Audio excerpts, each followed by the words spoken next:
The more things change, Finn, the more they stay the same, because WWE has decided to bring back someone to be the head of talent relations, and I think we all know who you would put that call in to be. It is People Power himself, Mr. John Laurinaitis.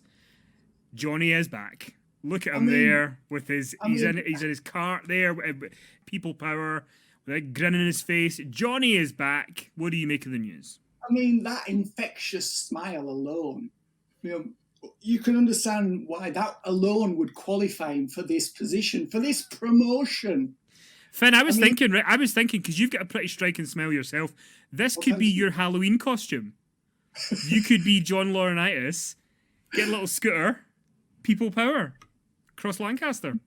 People Power. I mean, it was like, when did he replace Jim Ross? In 2004, wasn't it? Yeah, 2004. Yeah, just after WrestleMania that year, he took over from JR. And, there's a lot of problems. Obviously, Jim Cornette, who never liked him, was responsible for communicating to the world, to the outside world, most of the problematic stories concerning his dealings with John Laurinaitis. And obviously him and JR were pals, but it did seem that when Cornette was running OVW at the time, which was WWE's feeder developmental league, when Cornette was working with JR, things ran relatively smoothly. As soon as Laurinaitis took over, that relationship went south, and lots of people pinned the blame for that on Laurinaitis. Well, isn't one of the famous examples of that one of the Bashams, they got him to shave his head to see how he would look bald? And Cornette's done like a shoot interview where he's like screaming because he's like, couldn't you imagine? Like, without getting him to shave his head, just to see what it would look like. I'm sure that was one of his famous rants about Laurinaitis. Oh, yeah. I mean, there was just so many. And, I remember doing that interview with Cornette in 2005, I think it was, or 2006. And, no, 2006 it was. He was in TNA at the time. And, a large portion of that was him trashing Laurinaitis for all the problems that he brought to OVW's door, with like a failure to communicate and changing plans at like a moment's notice without giving them any forewarning.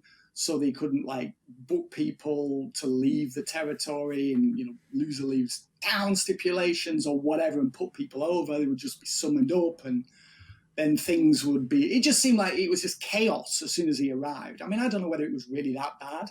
I mean, a lot of people disliked him. But there again, John Laurinaitis was Vince's hatchet man.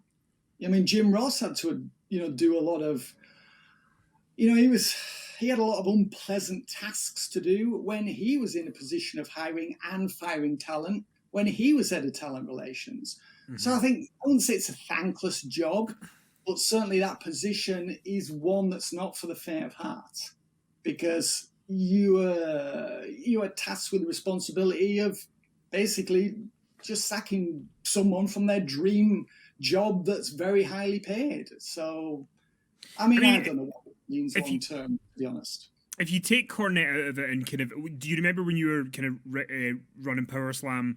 Did everybody kind of just think he was useless? Did he have, was there things to point to say, well, he did this, this was positive? Were there positives when he was in charge, or was it all kind of negative? Well, that would depend on who you spoke to. And as we know, a lot of the information out there in the public domain is very biased. I've been accused, Kenny, of being biased, if you can believe that. Never. But there's a lot of people who don't like Laurinaitis, who had axes to grind with him. So information would go out there, to try and discredit him or belittle him or rubbish his reputation or his abilities. I'm sure a lot of the info out there about him, a lot of the reports out there are true. But he wouldn't have survived in the job for as long as he did if he was completely inept. It's just that simple. Mind you, in saying that, Vince Russo did survive as TNA Booker for a long time, didn't he? So I've just ruined my own argument there, Kenny, haven't I? But look, you were burying Russo, so that's as good a time as any to be a hypocrite.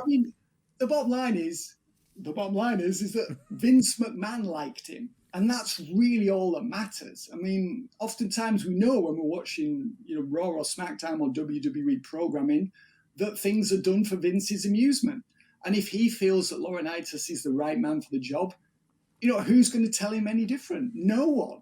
So, I mean, we'll see how this goes. I mean, there's obviously lots of layers to WWE now, more than there was in 2004 when he was first appointed to this job.